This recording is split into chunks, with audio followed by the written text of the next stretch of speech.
Welcome to Better Relationships, Better Work, where we explore how to make work better through the power of relationships. My name's Jason Lauritsen. I'm the author of 2 books, a leadership trainer and speaker on a mission to fix how we treat people at work. Now, in this episode, we're going to learn why it's so important to address our frustrations early and openly in relationships to keep them from becoming resentments that pull us apart. We'll also unpack the importance of being honest with one another and look at what that actually sounds like at work. We even talk a bit about how to form deeper male friendships.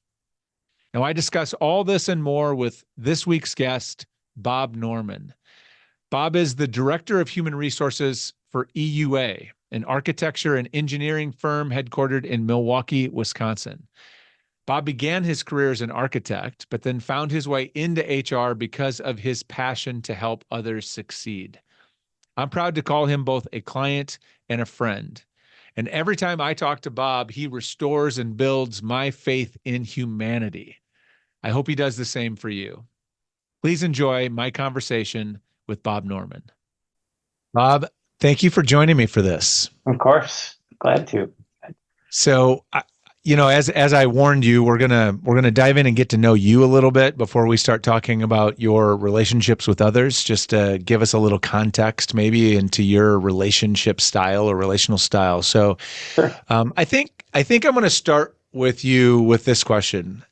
When you think back on your childhood growing up, what is something you learned about relationships as you were growing up that still impacts how you think about or show up in relationships today? Um, I think one of the biggest things that I've learned over time, from my growing up years to now, is that it's hard to form a close relationship if everything's at the surface. If if everything is sort of small talk, not really digging deep. I had a lot of those relationships, and the ones that where we would get more personal and really trust each other were the ones that became the strongest relationship. So I could be friendly and have a great friendship with people, but the close relationships are the ones where you begin to trust each other and really be honest with each other and things like that. So Does that impact how you approach now, like at this point in your life? Does that impact how you approach new relationships, or when you're meeting someone new, or sort of this is someone maybe that you're going to enter into a relationship with longer term? Does it affect how you approach that? I would say yes. And I think by recognizing that with some relationships that maybe I wish were closer from the past, when I start to create a friendship or a relationship with someone that I know I'm going to work with or that I'm going to be spending time with, I don't wait to start asking more, I guess, more personal questions or more in-depth questions to really get to know that person. It's hard to have. You can't have deep personal relationships with everybody that you're with, but you're going to have a better relationship if you at least ask some more questions. And I think I would have tended in the past to be a little bit more at the surface level and talk about, what's the weather like, that kind of stuff in the past. Yep. And I've definitely learned that I'm going to get more out of it. They're going to get more out of it if we go a little deeper. I think that's particularly, at least for me, I think that's a particularly important lesson that we learn as men, because I know that this is particularly true with my relationship with other men, is that unless I'm really intentional about diving deeper, our relationship's going to be about sports or work, right? We're going to talk about one of those two things. And not that you can't go deep on work or whatever, but it stays pretty surface unless you're really intentional about it. At least I find women, I think, are better at getting deeper into some meaningful conversation than men are, particularly in our relationships with each other. Yeah, and I would say that I completely agree with you on that. And it's interesting with some of my current friends where we've each realized that, hey, we can have a much better relationship and friendship if we go deeper than that.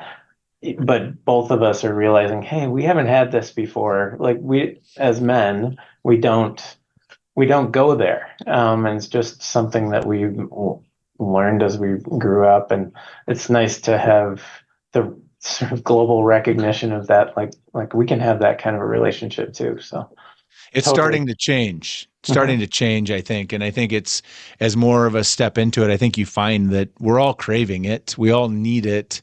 It's Hmm. just a matter of somebody's got to be willing to step into that void or make that invitation for people to step to you. So Yeah. yeah. I know this to be true from my relationship with you, Bob. So you're living it. You practice what you preach. So let me ask you another question. When you think about your friends, the people that you're closest to, Hmm. what's the quality that you'd say you value most in a friend? I would say honesty, like telling it like it is, telling me how they feel about something, whether it's about something in their own life and that they're sharing more detail than they might have with others. It shows that they trust me. It also shows that they, they've got real lives going on too. And then in reverse, having them be honest with something that they witness that I'm doing or that they'd like to see more of or less of than in a conversation they're having with me. And I'd say that that's newer in my relationships and life in general, especially with men. Again, Sure. like people that are willing to go there. Um, so I'd say Yeah, that. and I think do you think I also find that if they can be honest with you, then that means also, I think by extension, they can be honest with themselves. And I think that's a really important thing. It's really hard, I think, to form that deeper connection when I think that's part of the reason, personally, not to make this whole thing about masculine friendship or whatever, but I think that's one of the reasons that men don't often go into that, go deeper in the relationship is that I think they're hiding from some realities or not confronting or able to be honest with themselves about what's going on. And so, how can I share that with you if I'm uncomfortable even looking at it in myself? And so I think it's all progress when we can, I mean, when you see that in someone else, you're like, hey, here's someone that's on the journey and Hmm. that we can actually kind of together work through this or talk through this. And that really, at least that's been my experience. It sounds like that's similar to yours.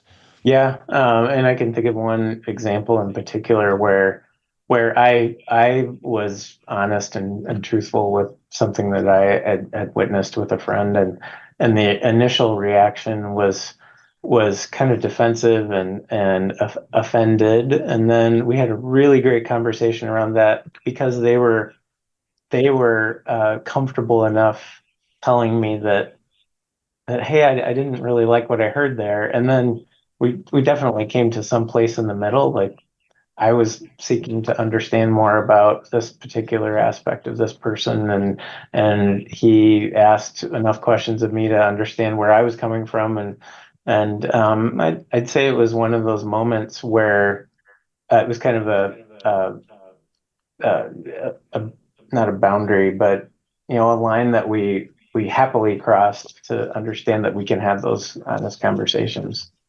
Mm. That's really good stuff. Thank you for sharing that. Let's use that as a jumping off point to get into our relationship exploration here. And so part of the homework I asked you to do before our conversation today was to think about two different relationships from your own life that we could talk about and sort of mine for insights or lessons. And the first one I asked you to think about was a personal relationship that was strong and positive and healthy in your life. So who are we going to talk about today? That's an easy one, and that's my wife, Julie.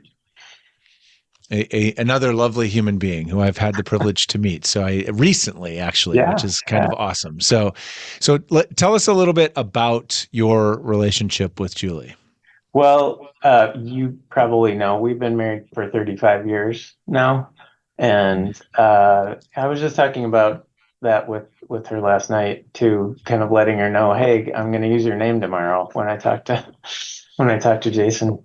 I think the biggest thing that I recognized about that relationship is that relationships take work, and that things will ebb and flow, and there will be great times, there will be challenging times, and to trust each other enough to know that you're going to get through those different phases is, I think, what I appreciate most about my relationship with Julie, is that we can struggle through some of those times and then have a really honest conversation and come back to realizing that we love each other, that we've got a pretty good thing.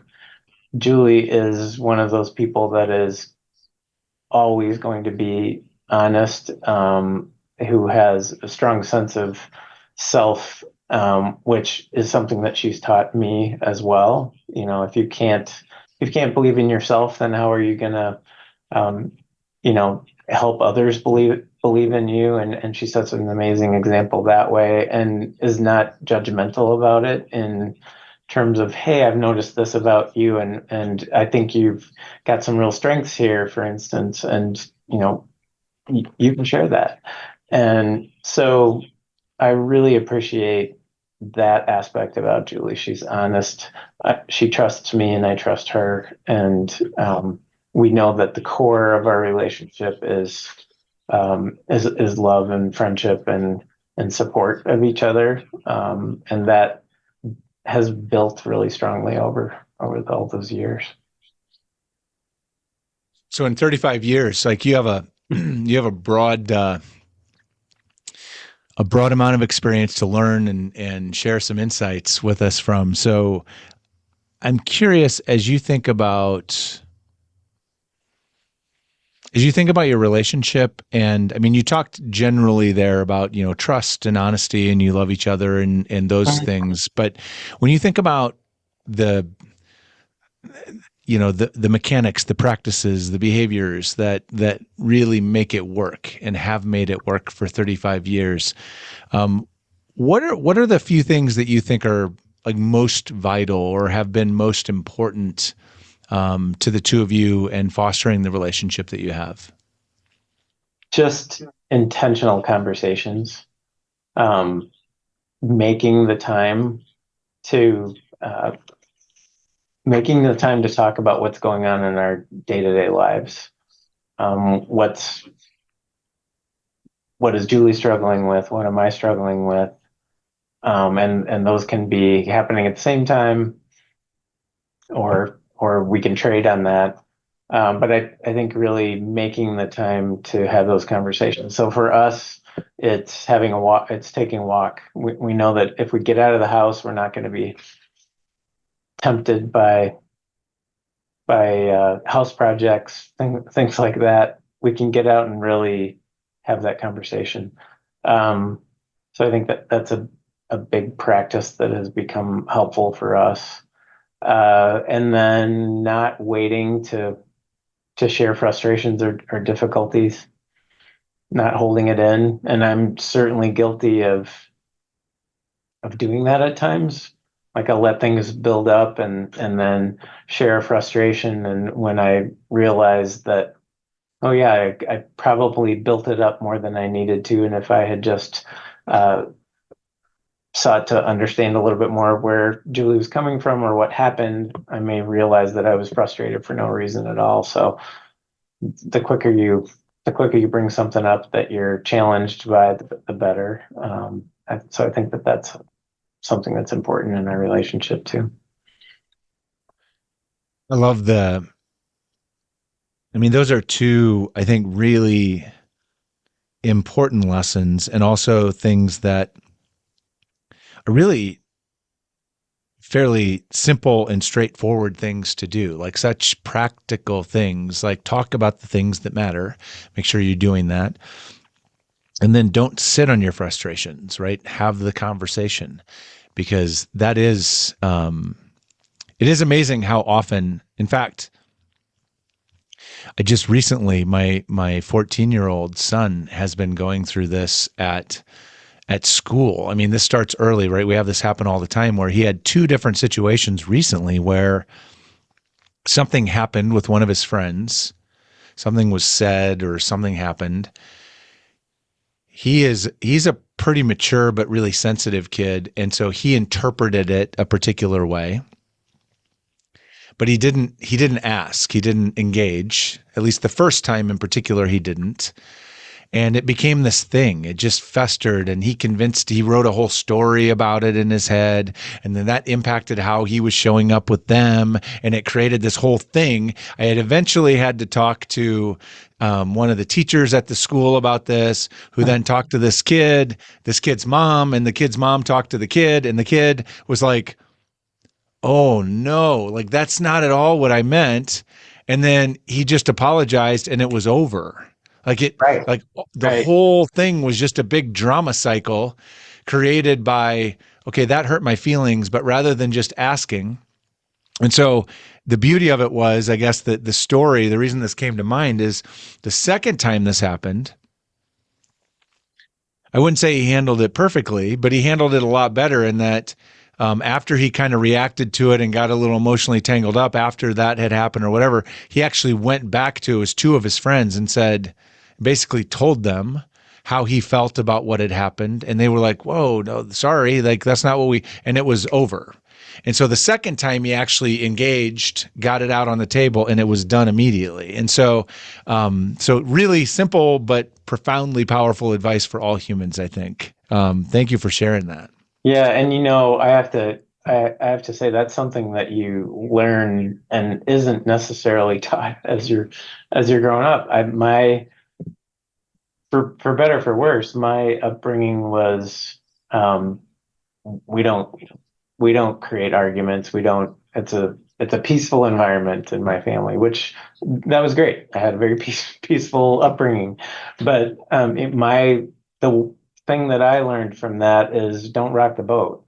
And so it took me a while to be comfortable with bringing up those true feelings about something instead of saying, oh, "That's all right, don't worry about it." You know, and in my head saying, I'm sure they didn't mean it that way. I'm still upset with them, but I'm not going to say anything because that's going to rock the boat. And I would guess that some of those relationships I talked about in the past that I wish I had a better relationship with could be better had I known that skill back then. Well, listen, I think that if we were teaching this skill to children or teaching kids in school how to do this, we would have a fraction of the road rage we have, right? We would Mhm. have a because so much of what happens is something happens to us, some other human happens to us, and then rather than like, hey, what's going on here, having the tools to engage or get clarity or learning how to let it go, we spin it into a story, and those stories are usually not very good when it comes to the other person. They're not very flattering of the other person, and then we get that fuels our anger, and then we show up with them then in a way that is angry or defensive or hostile, and then they respond in kind to how Mhm. we showed up, and then that reinforces the stupid story we wrote. It's just, and so it's skills. I know that it took me a long time to learn that, so I'm excited that my 14-year-old's bumping into it, and that he was at least willing to talk to us about it, so that we could try to give him some tools to start dealing with it, because it is something that the earlier you learn, I think the better. Yeah, yeah. And I think it applies outside of relationships and conversations too. Just like in your daily experiences, was just listening to someone talking about what seems to be obvious. If you're going into the grocery store and you're just like already primed to have a miserable experience, well, start by going in there and with the positive attitude instead of the negative one, and likely you're going to have a better experience. You're going to, the person that's frustrated coming down the aisle is not going to bother you if you're realizing that, hey, maybe someone else had a tough day and it's not about you. They're not coming after you. just starting with the positive instead of making those assumptions. We talk about that at our office a lot. Assume positive intent, lead with curiosity. Those are phrases that we use all the time here, and it's interesting how often we kind of forget to do that in our individual lives when we're preaching it to others. But Yeah. I am a big believer in practicer of assume positive intent. And I think the other side of that, which is a hard pill to swallow and it's a hard thing to really internalize for people too, is that the way someone reacts to you is almost never is about you. right, And that is so hard, right, in human relationships. And so it seems to me like you have really learned to practice or master that with Julie. And so that's a great lesson. And we'll come back to that because I do want to talk. We already kind of jumped ahead to what that looks like maybe in the office, but we'll come back and talk a little more practically about that here in just a minute. mm-hmm. This webcast is sponsored by my longtime friends at Inspiring Workplaces. Now, if you are someone who's working to create an engaging and inspiring workplace for your employees, and of course you are, that's why you're here, then listen up. Inspiring Workplaces is a global community of tens of thousands of HR and employee experience professionals that you can join for free. As a member, you will gain access to thousands of articles and videos and podcasts and events that will help you change the world by changing the world of work. They are also home to the Inspiring Workplaces Awards that recognize the best workplaces in the world. You can learn about the application process at their website. So please go visit inspiring-workplaces.com to learn more and to join the community. That's inspiring-workplaces.com. But I want to also make sure we have time to talk about the work relationship I asked you to think about, sort of a relationship that was formed through work that's had a real significant positive impact on you or your career. And so who are we going to talk about for this one? Well, I appreciated the heads up on the homework, and I thought about a number of people. I've been in the same place for almost 27 years, so there's a lot of people that have impacted me here, and I could take any one of them and talk about it. And it was a little bit of a surprise to me who I landed on in terms of that, and it's Greg. Ewan, our now chairman of the board. At the time that I joined, he was the president of the company. And so I've worked with him almost my entire career here. And I started on the architecture side of things, and then I've shifted into human resources about midway through my career. And the my relationship with Greg has been different in each of those roles as I was, just entering the firm, and he's the president. So there's this huge gap in terms of how much we're going to spend time together, to the point where I was sitting across the hall from him in my current role in human resources. We had different relationships with the progression of my career here, and from the very beginning, I tried to look for some consistencies, and one of the things that I found was that he really impacted how I approached my conversations with others when I'm trying to help with a conflict, or I'm trying to help with someone's personal issue that they're dealing with, whether it's internal or external. And that was, how is this affecting the individual or the employee? Whether it was decisions about, tough decisions when we had to reduce staff during the recession or COVID. The first place that Greg always went was, how is this decision going to affect that one person? And sometimes you had the ability to affect how that decision got made. Sometimes you didn't, but at least taking the time to step back and think about how that decision was impacting an individual's life, and how can you set it up for the best possible outcome, at least as much as you can. Sure. And Greg and I didn't always see eye to eye in terms of how he approached things in the company, or decisions that I wanted to make in human resources that would affect employees. But he always thought about the employees first, and I really appreciated and respected that, and also learned that I'm not always going to be able to take the path that I'd like to take. And there are ways that you can affect positive change without going directly down the path that you thought that you were going to go down. So he's still around and isn't in the office anymore, but we have a very good relationship, and he built a trust in what I could provide to the employees, and I trusted that even if I didn't necessarily understand or agree with what he was doing, I knew that he was doing it with the best intentions, and thinking about the employee first, even over the business. So that was a relationship that I didn't realize was impacting me quite as much as I did so he gave me the assignment. So I appreciate it, and it made me think I need to reach out to him and tell him about that impact too. So I Yeah. appreciate that. Yeah. And that's always so rewarding. Great practice that I would encourage to anybody is reaching back and saying thank you to the people that have had impact, Mhm. and why, because that has such profound impact on it. It's so impactful for you, but it's also such a gift to the other person too. Often, I know I've been through that a couple of times, and it's such an awesome experience. Yeah. So tell me a little bit more about what if you think about the relationship itself, and maybe sort of how, as a leader in the organization, as the leader in the organization, kind of how he maybe approached or fostered that relationship with you.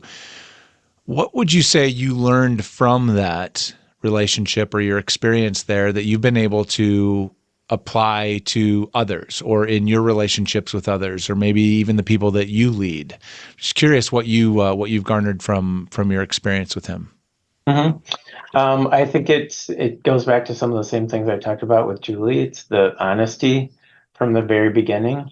When I uh, when he hired me, um, he looked across the desk at me and said, "I know you a little bit from our interviews. I like you, but I don't really know you. I'm taking a leap of faith here, and I know you are too. And but there are things that you're going to need to do here, and you'll have to kind of prove yourself too.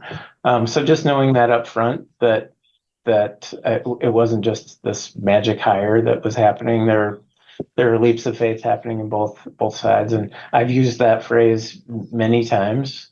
And just being honest, like talking about I know a certain amount about whatever situation it is that I'm working with, but not everything, and so I'll need to learn more. Uh, I think also just that example that I was talking about before, in terms of thinking about how decisions and actions affect others. I've found myself asking, maybe it's a manager of a team of people making a decision with something. I found myself asking similar questions, like, how is this gonna how is this gonna impact this person on the team if you put this other person in this new position? Have you thought about talking to them first and letting them know why you're making this decision? So I think whether I'm directly attributing it to Greg or not, I think those were some of the things that I learned through observation and repetition, that you have to think about all the pieces of situations that are going on, not just your first gut reaction on things. But Sure. Well, let's now take some of these learnings and insights that you've shared and talk about what that might look like at work, or what it does look like at work. And I guess I want to start with the um, this practice of don't sit on frustrations, right? Don't we did talk a little bit about that, but if we think about the work relationship and we think about kind of the day to day that employees have, like how do we bring that lesson forward? Because I do think I've said oftentimes that I think employee engagement dies the death of like a million paper cuts, Mm-hmm. right? It's little things happen that are sort of these little injustices or these little things, and we don't have a mechanism to vet them. And the relationship just, all these little resentments build up to big resentments over time. And so, what does it look like to create a mechanism or invite people to bring those frustrations forward and not sit on those things when they happen? How do you do that? I think about there's a practice that we've kind of put in place. I'm going to say more than 10 years ago now, and it I think most of our leaders are pretty well practiced in it. But when someone comes to me with a conflict, maybe it's an employee that's coming to me for the first time, and I'm frustrated with Joe because they're always humming under their breath while they're working on a project, something like that. And my first response maybe 15 years ago would be, okay, I'll talk to him. I'll find a way to talk to him. But my first response now, and I think a lot of our leaders now have learned it too, like, have you talked to Joe about it? Have you mentioned it to him? Have you said, "Hey Joe, it's kind of distracting that you're humming under your breath. Is there anything that you could do to kind of do less of that?" Or whatever. I'm picking a very, off the wall example of that, but I think the practice of turning it back to the person that's trying to seek help from me or from other leaders, helping them, coaching them on how they might be able to approach that themselves, and learning to have those uncomfortable conversations with some guidance on it. I think that's what I typically try to do, is offer coaching on that. Like, if you don't want to just talk to them about it, I'm happy to be part of it, or to reach out anonymously and say, "Hey, I've had a couple people tell me that you're humming under your breath all the time." I'm happy to do that if that's what it takes. But we start by having people try to have that honest conversation, and I think it results in a, a reciprocity in that too. And we're in an open environment here in our office too, so you have to be able to talk to people around you. You're not closed off in your office all the time. Um, and I think that's been a really consistent message, and I'll get that when I go to talk to my president now too. Like, I'm having this struggle today, and she'll turn around and say, "Well, have you had a conversation with them about it?" So I'm looking for that kind of stuff too. But Yep. I'd say that's probably the easiest way to make it a part of the environment and part of the culture, is to just consistently sort of help make that happen. Sure. For Set, the I easy mean, thing. it's setting the expectation that you'll have that conversation. And that sounds to me like you're also in that moment. I think this is a common mistake. You said sort of the way you'd handle it early in your career, I think is often how a lot of managers think it's their job, or in HR leaders too. It's Hmm. like if someone comes with a complaint, my job is to fix it, solve it. It's like, Right. no, your job is to help them become more effective, right? And so, coach versus solve.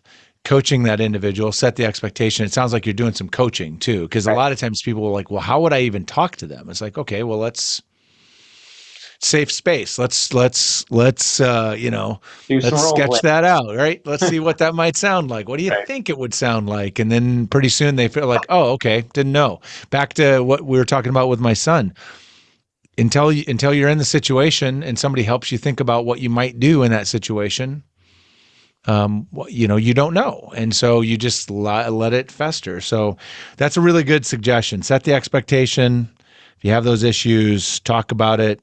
Usually somebody's like, gosh, I was a whistler. I used to whistle all the time walking around the office, and Some people loved it. My team loved it because I could never sneak up on them. They knew I was coming. But there's a lot of people that drove completely crazy. So it I was good. think related to that, you're making me think of another step in that too, in terms of the coaching, and that's that leading with curiosity piece. Mhm. We learned that as a leadership team, we learned that probably 15 years ago, that phrase, and that's stuck with us for years too. So the have you talked to them piece is an important part about it, but also just saying, can you help me understand, maybe this is something that you need to do to to stay focused, and you don't realize you're doing it, but help me understand why that happened if it's a more challenging situation. Like, here's here's what I observed, and this is what's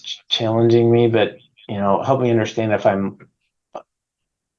if I'm observing it correctly, or if there's something that I missed. So giving them the chance to explain it in their from their point of view. It's funny. That's exactly what we came up with for as my son and I were sort of replaying the first event that happened to him. They basically said like this kid sort of made a joke at his expense, and he took it like seriously. And I said, okay, so what could have happened? And he's like, well, we talked through, and he's like, well, he could have just said like, hey, that kind of hurt. Like, what did you mean? Like, can you tell me what you meant when you said that? And then they probably would have said, well, I was just joking. I was just giving you a hard time. And he would have been like, oh, and then it's over. So he's like, that's lead with curiosity. Like, ask Mhm. the question, what did you mean when you said that? Or, when you said this in the meeting, what did you mean? Because I took that kind of maybe the wrong way. I just want to make sure I understood what you meant. Like I said, 90% of the time, it's not what you thought it meant. Or if it is, it is, right? At least then you can talk about that. So Or it may have been coming from a completely different place. Like, I was just trying to deflect something that was coming at me. And that's right. That's uh, right. Playing defense is yeah, always remember when in doubt, assume it is not about you, right? That is a really good takeaway. So I would be remiss if we left this conversation and didn't touch on this other piece of advice that you raised, which was be honest. Because I think while that seems on the surface like an incredibly simple, straightforward thing to do, I think in the workplace that's a lot more complicated than it sounds. mm, Um, and I'm only going to say I say that just as I mean, you and I both. You still are living in the HR seat. I spent 9 years of my life in the HR seat. A lot of what we do in HR scares the bejesus out of managers. They're worried about what they say. They're worried about what they should say or what they can say to people. And so when you say just be honest, I think they hear like, yeah, that's not really what you mean. And so I'm curious when you think yeah. about that in the work relationship, what does that look like when if you're coaching a manager about how to be honest with their people. What do you mean when you say that specifically? Yeah, that's a really good point, because unless you're comfortable with that, you're gonna be floating all around the statement that you really want to say. Mhm. And so I'm trying to think of how I might phrase it. Um, Usually being honest is tough when it's a challenging situation. If you're celebrating someone, being honest is easy. So focusing on that, usually what I try and share is to look for a way to tell them something in a way that's irrefutable. Like, it's not just an opinion, it's an observation. This is what I've seen, and I would have expected to see this, or our expectations are that you would handle a situation like that in a more respectful way, or something like that. So I'm sharing this with you because it would be unfair of me not to point it out. So I'll use those words sometimes as a coaching tool for the managers. Like, share with them that you're telling them this because you want them to be aware of it, because maybe they're not. And if I didn't say something about it, it might bubble up in that other person's brain and become something more than it should be. And so I'm bringing this up now because if it just festers, then either I'm going to start making up stuff about it or the other person's going to make up stuff about it. And then you can ask that help me understand question to, am I seeing that right? Am I interpreting that right? And then you're putting yourself out there as someone that's on their side, that they can trust because you're telling them something that is meant to help them. And doesn't that's still easier to say than do. But that's kind of the approach that I usually suggest, and I have to think about myself too. If it was easy, we'd all learn it right away, and then life would get pretty boring. So it's a constant struggle, I think, for all of us, especially the hard ones are the hard ones. So that was a great example. Well, Bob, thank you so much for sharing, letting us peek into your marriage, which is a really vulnerable and beautiful thing to allow of us, and sharing your learnings from your time with Greg. I really appreciate you making the time to go on this journey with me and sharing some of the wisdom you've gleaned along the way. Yeah, well, I've gleaned some from you too, Jason. So it's a pleasure. We'll see you soon. Hope you enjoyed today's episode. More importantly, I hope you learned something from the episode that can help you right away. Now, if you'd like to reflect on what you can learn from your own healthy, positive relationships to make work better, I've included a link in the description below where you can access and download what I call the relationship reflection exercise. This includes the same questions that I ask each of my guests to reflect on prior to our conversation on the webcast. Also, if you found today's episode valuable, I'd ask 3 quick favors of you. Number 1, please like the episode. By liking the video and adding a comment if something spoke to you or stood out to you as really significant, you give me some great and valuable feedback, but you also help others find the video. I'd also ask you to subscribe to the channel. That does 2 important things. 1, it makes sure that you won't miss any upcoming episodes, and it sends me the message that you like the kind of content that I'm creating here. And finally, please share this video with someone who you think might benefit. What better gift can you give someone than the gift of better relationships and a better work experience? I'm really grateful that you were here today, and I look forward to seeing you next time.